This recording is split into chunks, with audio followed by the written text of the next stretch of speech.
Our guy Neil Greenberg joins the program right now from the Washington Post. What up, Greenberg? How you doing, bud? I'm doing super duper. How are you? I would suspect Neil's not an F- guy either. Yo, let's guess Neil's college GPA. I bet it was damn close to a 4.0. I'm gonna say no. I never went to class. Well, I didn't either. So I don't like school. So I don't like school. You I never went graduated, to Neil? class. I'm sorry? You graduated? No, I did not. Oh, okay. Well, damn. I'm now we're causing trouble. 2.6. I left because I just didn't like school. It started in elementary school. We were allowed to go out for lunch. There was a pizza place down the street and an arcade and a candy store. I would just go for lunch, and I just never returned. Yeah, dude, we had open lunch, and sometimes you took the afternoon off. Yeah. I didn't really like school. I just didn't like fighting that dude named Blanche Mitchell Sr. Like, what you do at school today? And I had too many teachers that were relatives, so he knew what I did before I ever told him. Yeah, that's it's a tough one. I remember. Yeah, I just never went. It wasn't for me, and well, yeah, you've done all right. Yeah, I made it. All right, so we got our guy Greenberg on the line. Where are your Ovi projections? For which part? His breaking the record. So I have it. The most likely to happen. Either I give it a 83% chance to happen this year. Most likely games to happen is March 27th at the Minnesota Wild, and then April 1st at Boston Bruins. April 1st, yeah. And then there's 2 home games after that are next, which is April 4th against the Blackhawks and March 30th against the Sabres. Yeah, April 1st and 4th sound good to me, Neil. Yeah, I mean it's coming up. My guess is what's going to happen is he'll get very close, and then I think just there's going to be a tremendous amount of outside pressure. It's all anyone's going to be talking about, and then I think it'll take a little bit longer. I could be wrong. That's just my guess.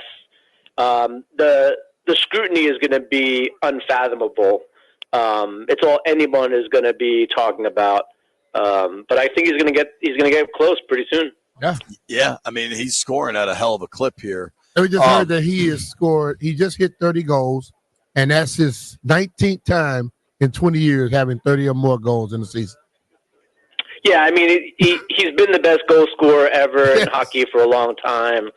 This is going to solidify it for everyone else who wasn't already a believer. And who could what not he's be a doing as a believer 30-year-old player is just unbelievable. Who could not be a believer in Alex Ovechkin at this point? Haters, JP. As far as being the greatest goal scorer, like a lot of people will still cling to Gretzky. You have some people that are still clinging to like Gordie Howe or even Bobby Orr. There's a lot of mental gymnastics that are being done. But much like, until he won the Stanley Cup, was he considered even like a great player in the minds of many? This is going to be something else that he's going to have to do to change some minds. Interesting. Talking with our friend Neil Greenberg, sports analytics, betting, fantasy, all of it for the Washington Post. The Ovi stuff's going to be so exciting. I saw you tweeted out, and BMitch had the great idea of if the game where Ovi breaks the record goes to a national television audience, just to launch an altcast with Joe B. and Locker. Just let us watch Joe B. and Locker, and it can be a second screen, whatever, but the people need Joe B. and Locker for this game. Well, I think they deserve it. I mean, you're talking about 2 individuals that have been a part of every shot that Ovechkin has ever taken in the NHL. I put John Walton in that too, obviously, although the radio is something different. I really think it would be a genuine disservice to both of those gentlemen if they were not able to make the call for the record-tying and the record-breaking goal. I get that this is a business, and I get that the NHL has the right to do this, and they're going to do it because of how big it's going to be.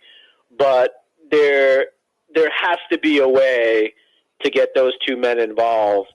And just like I think they got to prop up Nicholas Backstrom weekend at Bernie style and get him on the ice so that he can somehow tally a secondary assist on them. I think that it's the right thing to do for two people that deserve to be a part of history. I hope they can figure that out.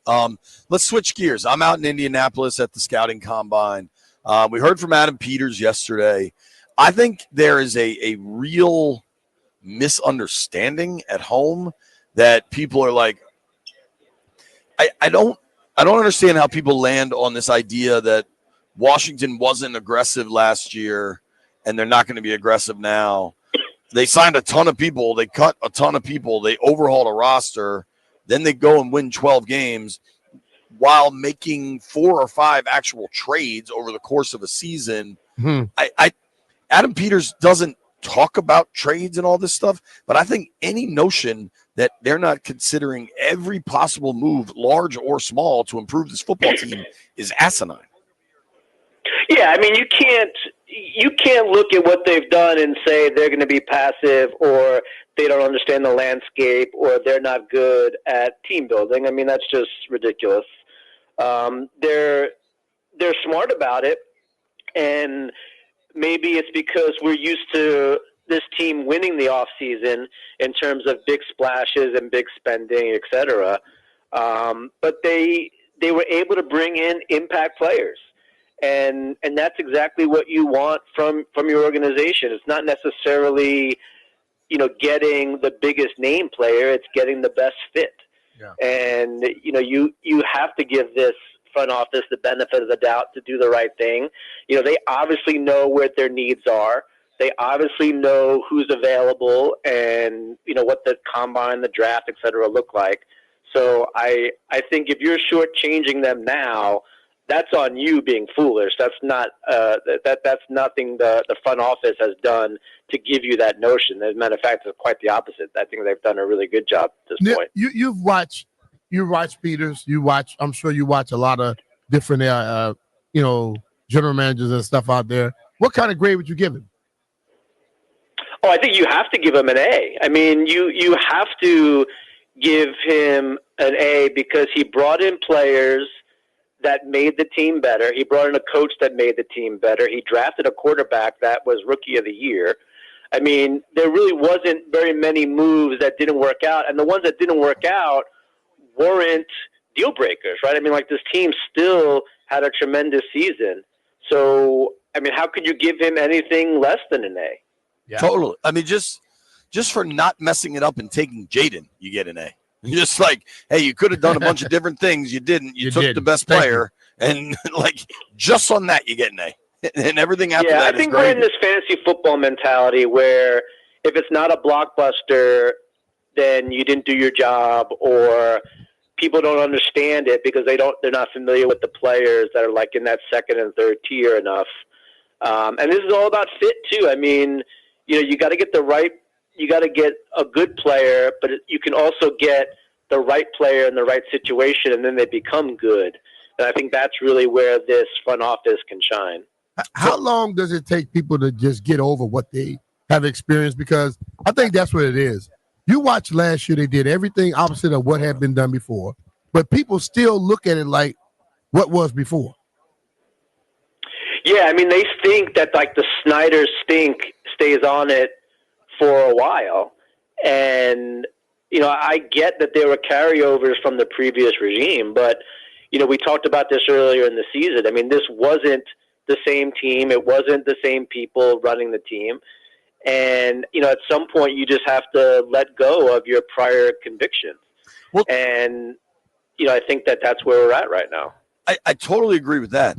But can I also add something that makes this so much more ridiculous? None of this is open yet. Free agency hasn't opened yet. The trade market is being dominated by probably quarterback talk. They're not in the quarterback talk in the trade market anymore. What the hell do people think they should be doing right now when nothing is available? Honestly. Well, they're listening to the wrong people. And what I mean by that is, social media has a tendency to elevate people to an expert level that have no business being considered experts. And, you have situations where there are people that throw a lot of stuff at the wall and delete the ones that aren't true, so they only look like they're soothsayers. You have people that put stuff out there just for the sake of putting it out there. And then it only takes, a couple of retweets for it to start to gain momentum, and then it's all that anyone talks about. The Gronkowski thing is probably a good example of that he was going to make a comeback. He was like, dude, I'm done. Like, I wish I could, but I can't. Right. So I think that, that's what we're seeing now. It's the quiet period. So the true experts, like you just said, have nothing really to talk about except for the QB market, which the Washington probably has no business entering. So I think it's just that type of situation. People are bored. They want to talk football, so they'll cling to anything. And, they want to look like they're in the know and be like, oh, I heard this. But if you really parse the language, there are so many, conditional words. Like, I heard it's possible that Washington is thinking about using perhaps another quarterback in the room if, there's a full moon on a Tuesday. You know what I mean? Like there's a lot of conditional wording for a lot of people that people ignore. Dude, I totally agree.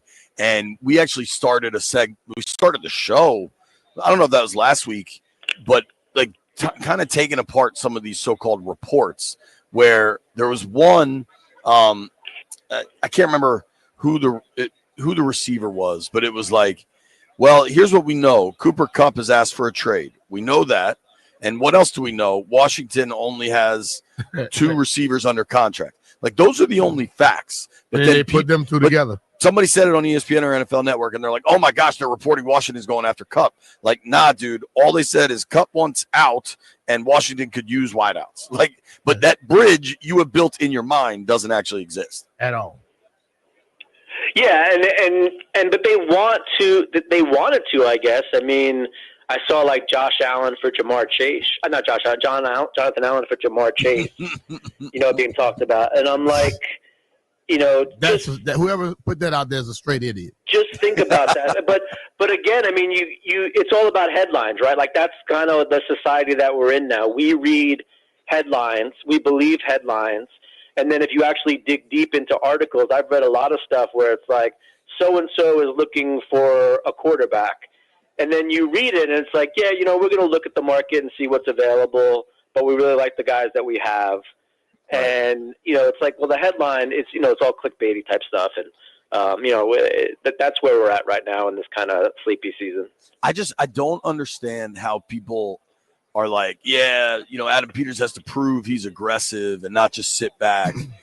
What has he shown to think otherwise? You know what I mean? Like, they probably pull off the biggest trade deadline deal. I recognize that Lattimore didn't have the season folks wanted, but people have already written that off, and I don't know. I just think it's interesting. But that's the thing too, right? Like, they whiffed. You could argue even if they whiffed on Lattimore, they won 12 games and were in the national, the conference championship game in the playoffs. Mm-hmm. Right. Like, you take that 100 times out of 100, right? Like, if you're going to whiff on a player that should have made an impact and you still got to where you got, how you can look at that as anything but a win, you're just making stuff up. Like, you don't like Adam Peters for some reason. Maybe some guy named Peter bullied you in high school or something. Like, there's some connection there that you're just refusing to believe that he's actually a good front office executive. Talking with our friend Neil Greenberg here on the Rude Guest Hotline. If it ain't rude, it ain't right. And Greenberg is always right. Sports writer, stats geek, not nerd, for the Washington Post. You can follow him at @ngreenberg. Looking ahead here, what exactly do you exactly is hard, but the John Allen decision that, listen, one way or another, he ain't going to be here. Agree, business of football. Do you think it's, they want to get better in the trenches and they're probably letting their best D tackle go? How do you land on that? You got to want people to be here that want to be here. Like, just from a team perspective, like, you want people to be here because they want to be here. You've accelerated the timetable. You're not in the rebuilding phase now. You're in the retooling phase, right? Like, you need to figure out a way to beat the Philadelphias of the world. And, you need people that are committed to be here. And, if someone's not happy and you can make the move and try to figure out a way to to continue building upon the foundation what you made, then you don't really have a choice, right? Like you don't have a choice. That stuff gets distracting. I'm not like in the locker rooms all the time. I can't tell you, but I just know from the outside looking in, like that would be a distraction for me if I am in that locker room and I see what we're building and there's some dude across from me that doesn't want to be here. Like, I get it. It's a business, but you don't want to be here. You want, go be happy. Like, your football life is too short. Like, get people that want to be pulling in the same direction, that want to be here, that want to be a part of it, and build something for the future. And if someone doesn't want to be a part of that, at least he was honest, and you can try to, figure it out and move forward without them. Yeah, man. B said it best. It happened to Joe Montana. This kind of thing happened to anybody. It's the business of football. You like my Terps tonight? Gretzky. Right. Yeah, including Gretzky. You like Terps tonight? I like the Terps in general. I think that they're a team we probably should be talking about a little bit more as we get closer to the tournament. I think if they're a 5 seed, they're going to be a dangerous 5 seed. I do like the Terps quite a bit. Don't you worry, Greenberg. We will be talking about them more as we get closer to the tournament. We got a boogie, man. Thank you for making time. All right. Have a great weekend. I'll talk to you all soon. Take care, brother. It's our guy, Neil Greenberg. Give him a follow at @NGreenberg.